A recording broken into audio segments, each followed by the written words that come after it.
Mipango ya masingo madasi, hakuna mwanaume yeyote awezaye kuitambua. Kwanza hapa, kumbe wewe si wetu bwana. Na nilikuwa nashuku hii kitu sana. Nani amesema hivyo? Si nimepita nyumbani nasikia mrembo wa mzaa anaambia wageni wake tuwe si wetu.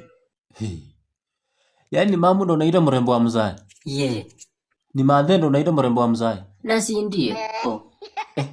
Kumbe ndo maana. Kumbe ndo maana nini? Kumbe ndo maana kitabu ilikusumbua shule bwana. Na kuogopa wasichana. Unajua nimesikia mrembo wa mzaa akisema eti kama utatafuta bibi mapema atakurudisha penye alikutoa. Eti watanirudisha? Yeah. Wapi? Si huko mbali penye walikuwa abduction.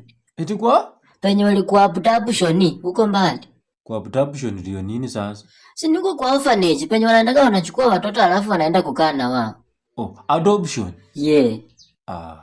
Sasa unatafuta bibi lini? Unajua hatuwezi kaa na wewe hapa kama hauna bibi. Unaona wewe akae masikio kama milango ya gereza.